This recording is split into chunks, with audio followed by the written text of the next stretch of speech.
Shadows of the Zodiac. A night was cloaked in an eerie mist, the kind that settled heavily, wrapping the world in whispers of secrets long buried. Underneath the street lamp's flickering glow, Detective Samuel Cross clenched a crumpled newspaper article, the headline glaring in all caps: Zodiac Killer Still at Large After 4 Decades. Each year marked another anniversary of the cases he could never forget. Benicia, Vallejo, Napa County, and San Francisco. The names of the victims lingered like ghosts at the back of his mind. Betty Lou Jensen, David Faraday, Darlene Ferrin, Michael Mageau, Cecilia Shepard. They haunted him relentlessly. Cross had spent more than a decade chasing leads, poring over cryptic letters, deciphered ciphers, and early police reports. The Zodiac Killer had taunted law enforcement with vile messages, and despite extensive investigations, he remained a specter, evading capture. Who could he be? Late into the night, Cross found himself scrutinizing a map of Northern California, pins marking locations significant to the killer's timeline. It was almost compulsive, like trying to solve a puzzle that never seemed to fit. A former school teacher turned convicted sex offender to Gary Francis Post, who had recently been proposed by a group of amateur sleuths. A fog still covered the truth. Local law enforcement dismissed these claims, leaving Cross to wonder if he was wasting his efforts in a futile chase. But the beast within, the relentless urge to know, pushed him beyond reason. Cross's obsession began to invade his dreams.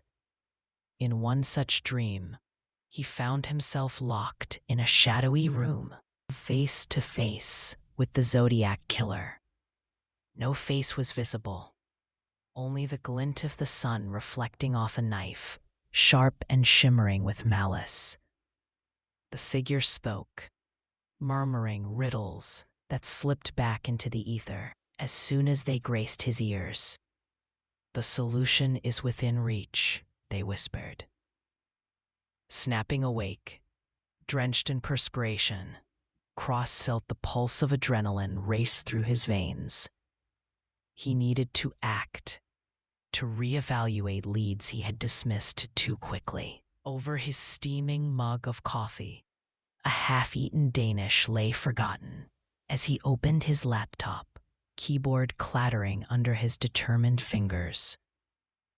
Years of researching led to the discovery of an unusually cryptic letter sent from a cheap motel addressed to the San Francisco Chronicle. The handwriting was meticulous, unnaturally so, almost resembling that of a high school essay. A timestamp of September '69 aligned perfectly with the last confirmed sighting of the Zodiac. As he squinted over the words, frustration mount, Cross's eyes landed on an odd symbol. The crosshairs, surrounded by the words, "A game is never over." Pressing his fingers against his temples, Cross exhaled slowly. This circle seemed familiar. It mirrored markings found on one of the earliest suspects, a supposed degenerate collector of oddities who regularly frequented motels. 5 days later, Cross arrived at the dilapidated establishment, its appearance matching the forlorn aura of countless B-grade horror films.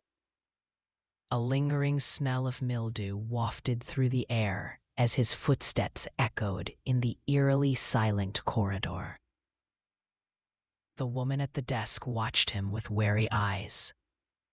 A sense of reluctance cloaked the air as Cross engaged her about guest records from 1969, a seemingly innocuous inquiry.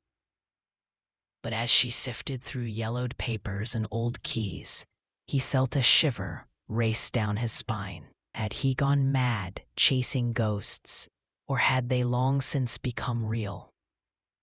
Then, an unexpected sound pierced the silence, the jingle of a bell from the back room. Closing her eyes, the receptionist furrowed her brow and continued rifling through paperwork. "Jenna," she shouted suddenly, "come here." A gaunt girl, maybe 17, appeared, her face pale and reflective of someone who had seen far too much, far too soon. The receptionist turned to her, frustration boiling. "Do you remember the old guest from the 60s, the one who never checked out?" Without a hint of hesitation, the girl pointed to one of the guest books. "Room 8. It's never been occupied since." Room 8, the number echoed in Cross's mind like a mantra. Grabbing the book, he thumbed through the pages, a wave of unease washing over him. Then he spotted it, a name, Hargrove Benjamin. It stood out among common names, but it was the date that sent a bolt of electricity through him. November 25th, 1969. "Where is room 8? Cross blurred out. Could it be him? "Back in the corner. But no one goes there. Too much haunting." She diggled nervously, a sound that sent shivers down his spine. As he trotted to the door, heart racing anxiously, he stopped momentarily, gazing into the receptionist's eyes. "Why do you say haunting?" Her response was chilling. "People have gone in there, believing, but no one has ever returned, except for me." A knot formed in his chest. Courage pushed him forward. The door creaked open, a musty scent inviting him into a sanctuary of dust, darkness, and stagnant air. Within, shadows danced across antique furniture covered in white sheets.